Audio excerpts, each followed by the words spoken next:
सिया राममय सब जग जानी करहु प्रणाम जोरी जुगपान।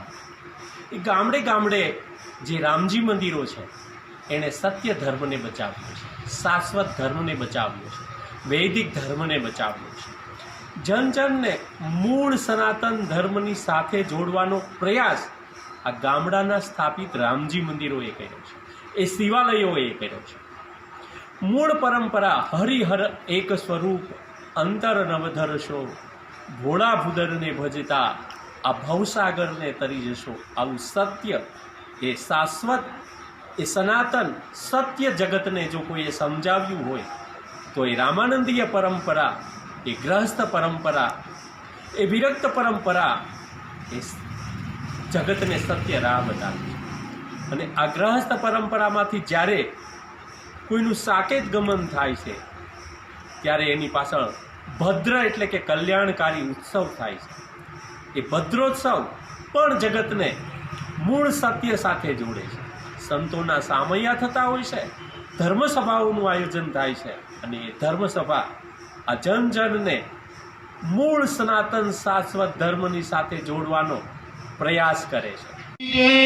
શ્રી રઘુવરની आरती की श्री रघुवर की। हर दशरथ नंदन जानकी वरनी, दशरथ नंदन जानकी वर की। ओ नंद नंदन राधा वरनी, नंद नंद राधा वर की। हे मुरली मनोहर श्याम सुंदर नारायण नारायण भजमन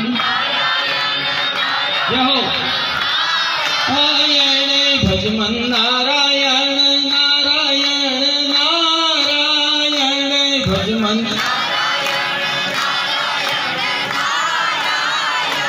દેવ પામ્યા પછી કોઈ કરતો હોય તો એ સચ્ચો ભક્ત અને માતા પિતા ના મેન રક્ષક અને ભક્ષક। તો શ્યામલદાસ બાપુના પાવન પુણ્યતિથિ નિમિત્તે અહીંયા દૂર દૂરથી આવેલા સૌ સાધુ સંતો મહાપુરુષો, ભગવાનની કૃપા વગર કોઈ બી કાર્ય થઈ શકતું નથી અને એનું પ્રમાણ છે આજે ભગવાનની કૃપા અને તમારા બધાની સાથ સહકાર આટલી સંખ્યામાં લોકો ના આવ્યા હોત તો આવું પાવન પ્રસંગ થયું ના હોત। પણ ઠાકર વ્યવસ્થા કરતો હોય ને એના ધણી રામ ધારા, આવા ગમન અળસાયો ધણી રામ ધારા, જેને રામ ધણીને ધાર્યો છે। બીજી હરિહર કભી કો ભી દબાની, સાધુઓનો મહિમા કોઈ કરી ન શકે। ચાલતું સંગમ તીર્થરાજ છે, એ તીર્થરાજમાં આપ બધા બેઠા છો તો બાપુના ભદ્રોત્સવ નિમિત્તે આ 10 મહિના પહેલા જ માતુશ્રીના ભદ્રોત્સવ નિમિત્તે અમે ત્યાં મળ્યા હતા, ત્યારે મેં એક વાત કરી હતી, એક સિંહ અને શિયાળનો દાખલો આપ્યો। આજે મેં એક દાખલો સિકંદરનો આપ્યો છે ને, ગુરુને બચાવી લો સાહેબ, 1000 સિકંદર પ્રગટ કરે, સાધુના કુળને બચાવી લેજો હો સાહેબ। સાધુ સાચું ઘરેણું છે, એ બચી જાય છે ને, નહીતર ચાઇનાના જ મળશે। બાપુ કઈ વહી ગયા કે 3 વાગ્યા સુધી મેં જોયા હતા। વ્યક્તિઓ છે, સાધુનો પરિવાર છે, ભાવથી એને હાચવી લેજો।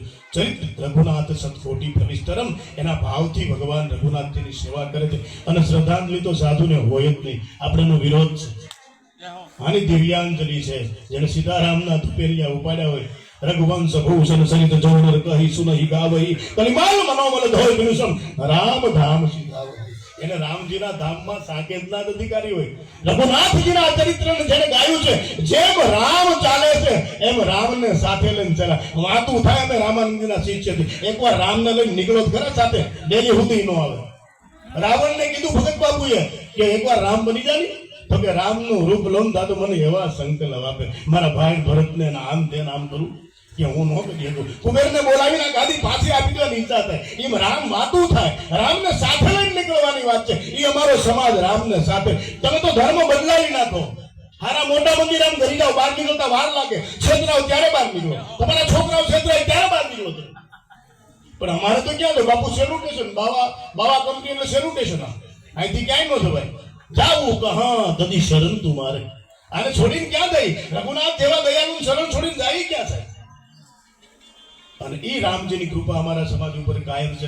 કહેવાનો મારો એટલો જ હેતુ છે કે સાધુ દિવ્યાંગ છે, દિવ્યાંજલિ આપવા માટે આવ્યા છે, દર્શન માટે આવ્યા છે કે જે વ્યક્તિ મરને છે સજ્જનરાન મોરે મન આનંદ તબ મરી હો તબ પાઈ હો પૂર્ણ પરમાનંદ. આખું જગત મરવાન થાય ત્યારે બહુ ડરે કે હવે એક 45,000 ઇન્જેક્શન મારી જો ને થોડું રહી જાય તો.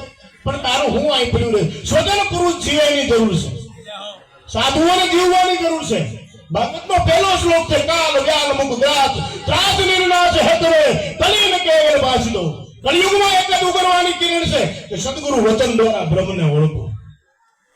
બીજા મંદિરોમાં ઘૂસ્યા છો ને તો આદિ જગતગુરુ શંકરનો પરિવાર બેઠો છે. એને એમ કીધું ગાંડો મંદિરા પાઈને હાથી ગાંડો કરે અને તમારી માથે હાથી ચડી જાય તો મરી જવાનું પસંદ કરજો, પણ બીજે ઘૂસતા નહીં. આવો જગતગુરુનો આદેશ છે. બીજાના મંદિરોમાં તમે ધર્મા વગર બહાર નહીં આવો એવું કહ્યું છે. અને કોઈના અન્નક્ષેત્ર જોઈને કઈ અંજાય ન જાતા હો. આપણું જૂનું અન્નક્ષેત્ર તમારું ને મારું ને આપણું બધાયનું અન્નક્ષેત્ર રામજી મંદિર છે. આ સાધુઓના સંદર્ભો જમવા બેસે ને ત્યારે બાપુ કે પેલા જોતો કોઈ આવ્યો નથી ને, કોઈ અભ્યાગત નથી, પછી આપણે બધા જમવા બેસી ગયેલા એની માટે આ રોટલો કાઢી. આ રામ રોટી તમારું ને આપણું હજારું અન્નક્ષેત્ર હતું. કોઈ કે અમારે 200 વર્ષ થયા, કોઈ કે 500 વર્ષ થયા. ના, આપણા ગામનું જૂનું રામજી મંદિર આપણું અન્નક્ષેત્ર છે. આ સાધુઓએ રોટી માગી માગી અને બીજાને વટે માર્ગુને ખવડાવી છે. એને પોતાના છોકરાએ ખાધી હોય, આવી ગરીબાઈ હોય નહીં હો, એને બીજાને ખવડાવ્યું છે. આ સાધુને બચાવવા માટે આપણી મહેનત છે. એટલે બીજેથી ભરમાઈને બહાર નીકળશો